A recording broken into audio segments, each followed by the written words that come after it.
In the year 2154, the city of New Eden was the epitome of human innovation. Humans lived alongside androids, and virtual reality had become indistinguishable from reality itself. Amidst the neon-lit skyscrapers and bustling streets, a young woman named Lyra lived a mundane life. She worked as a virtual reality programmer, creating experiences that allowed people to escape their mundane lives. One fateful evening, while walking home from work, Lyra stumbled upon a mysterious nightclub hidden in the shadows. The sign above the entrance read, "Eternal Night." Intrigued, Lyra pushed open the door and stepped inside. The club was dimly lit, with pulsating red lights that seemed to synchronize with the beat of the music. Lyra's eyes scanned the room, and that's when she saw him. A tall, brooding figure with piercing green eyes that seemed to see right through her. His name was Kale, a 300-year-old vampire who had grown tired of his immortal life. He had been watching Lyra from afar, drawn to her unique energy and creativity. As Lyra and Kale locked eyes, the room around them melted away. They moved closer, their bodies swaying to the music as if in a trance. Without a word, Kale reached out and took Lyra's hand, leading her to the dance floor.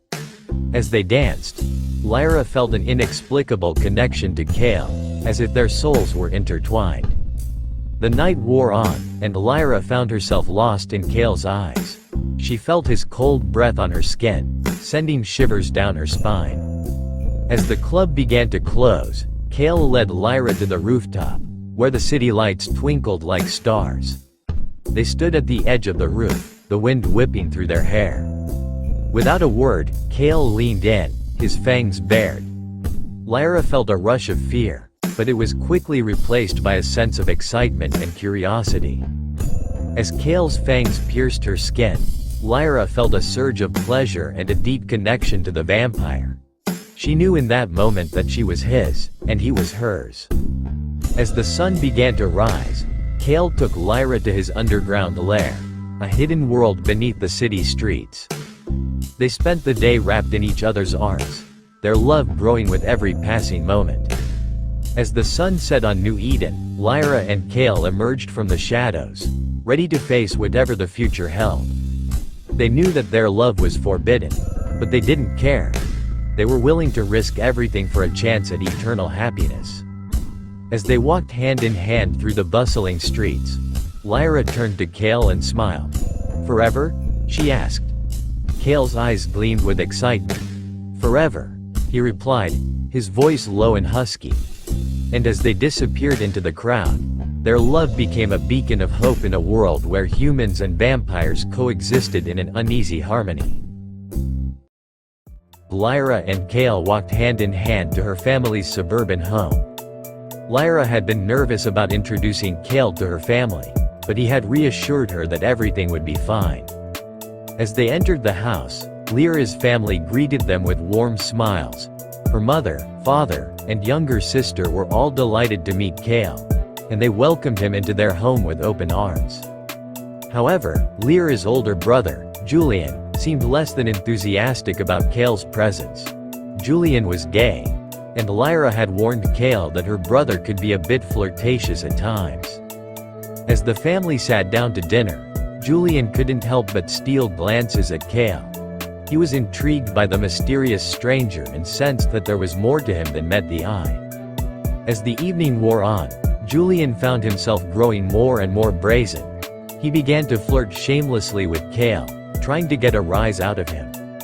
Kale, however, remained steadfast, politely rebuffing Julian's advances without being rude. Lyra, oblivious to the tension between her brother and Kale, chatted happily with her family, enjoying the warm and festive atmosphere. But Julian was not one to give up easily. As the night drew to a close, he cornered Kale in the kitchen, his eyes locked seductively on the vampires. "So, Kale," Julian purred, his voice low and husky. "Tell me, what's a handsome guy like you doing with my sister?" Kale's eyes narrowed, his fangs aching to descend. He knew that Julian was trying to provoke him, to expose his secret. "I'm with Lyra because I love her," Kale replied, his voice firm but controlled. Julian raised an eyebrow, his eyes glinting with amusement. Love her? He repeated. Or love her blood? Kale's eyes flashed with anger, but he managed to keep his cool. I think it's time for me to leave, he said, his voice dripping with menace. Julian smirked, satisfied that he had gotten under Kale's skin. Oh, don't go just yet, he said, his voice dripping with sarcasm. The night is still young. But Kale had already turned to leave, his eyes blazing with fury. Lyra, sensing that something was wrong, followed him out of the house, leaving Julian to wonder if he had just made a very powerful enemy. Vampire Love. New Eden, Moonlight Rescue. The night air was crisp and cool as Kale and Julian crept through the shadows, their eyes fixed on the fur factory in front of them. Lyra had told Julian about the factory, and how it was notorious for its cruel treatment of animals. Julian, being an animal lover, had convinced Kale to help him rescue the kittens trapped inside. Kale, still seething from their earlier encounter, had agreed, but only because he couldn't resist Julian's charming smile. As they approached the factory, Kale's eyes gleamed with excitement. He loved a good fight, and the prospect of taking down the factory's security guards was too enticing to resist. Julian, on the other hand, looked nervous. He had never been one for violence, and the thought of confronting the guards made his stomach twist with anxiety. Ready? Kale asked, his voice low and husky. Julian nodded, taking a deep breath. Ready. With a swift kick, Kale took down the factory door, and they slipped inside. The air was thick with the stench of fur and death, and Julian's eyes watered as they made their way deeper into the factory. Suddenly, they heard the sound of meowing, and Julian's heart skipped a beat. The kittens, he whispered, his eyes shining with excitement. Kale nodded, his face set in a determined expression. Let's go. As they turned a corner, they came face to face with the factory's security guards. Kale's eyes gleamed with excitement as he charged forward, his fists flying. Julian watched in awe as Kale took down the guards one by one, his shirt torn and his muscles rippling beneath his skin. He looked like a god, fierce and unstoppable. When the last guard fell, Kale turned to Julian, his chest heaving with exertion. You okay? He asked, his eyes gleaming with concern. Julian nodded, still staring at Kale in awe. Yeah, I'm fine. Together, they made their way to the kitten enclosure, where they found a group of adorable balls of fluff cowering in the corner. Julian's heart melted as he scooped up a kitten and cradled it in his arms. Kale smiled, his eyes softening as he watched Julian with the kitten. You're a natural, he said, his voice low and husky. Julian looked up, his eyes meeting Kale's. For a moment, they just stared at each other, the tension between them palpable. Then, without a word, Kale turned and walked away, leaving Julian to follow him with the kittens. As they emerged from the factory, Julian turned to Kale, a smile on his face. Thanks for your help back there, he said, his voice sincere. Kale nodded, his eyes gleaming with amusement. Anytime, he said, his voice low and husky.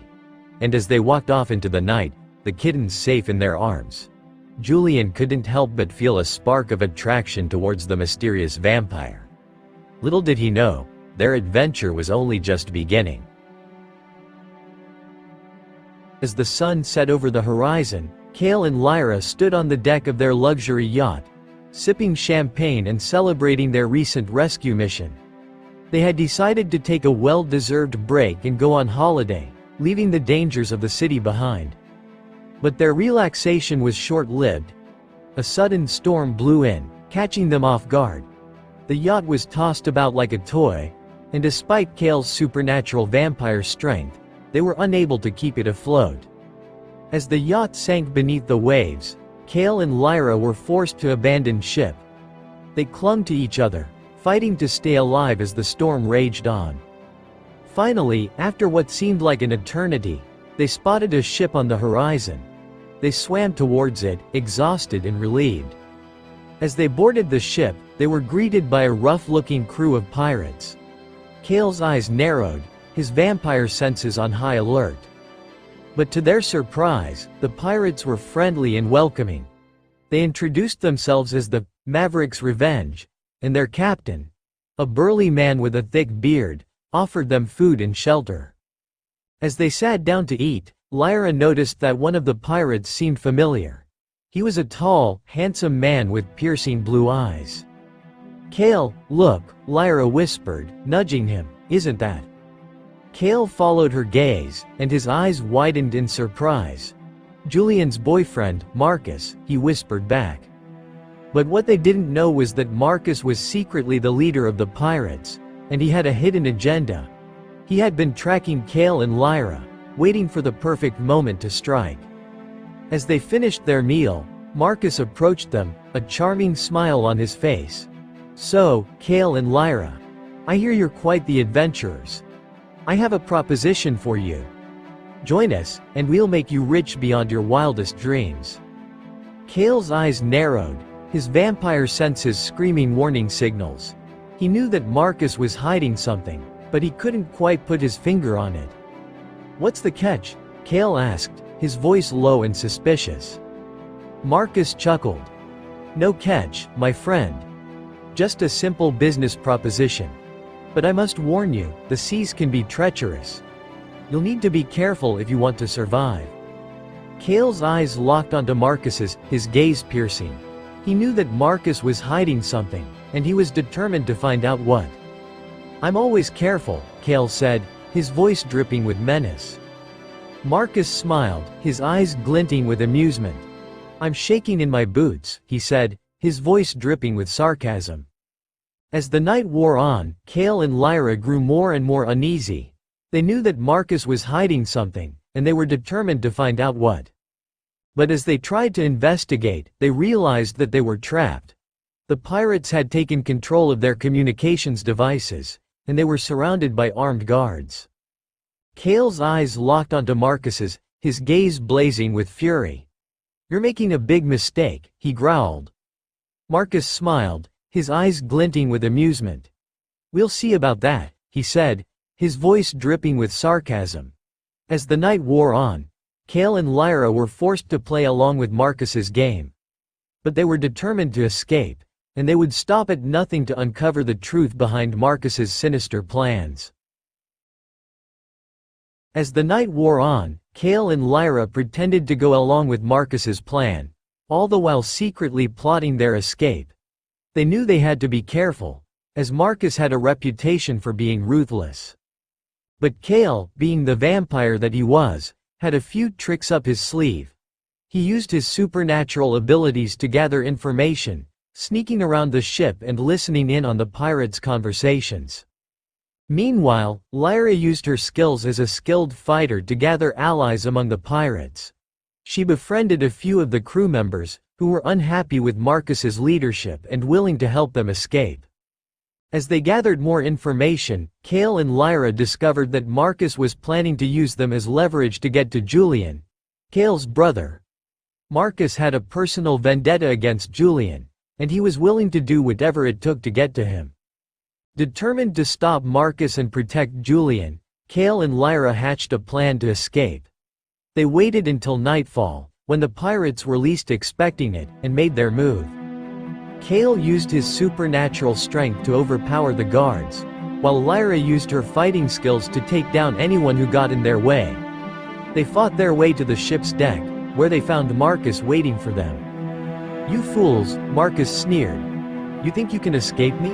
I have the upper hand here." But Kale just smiled, his fangs bared. "You're forgetting one thing, Marcus," he said.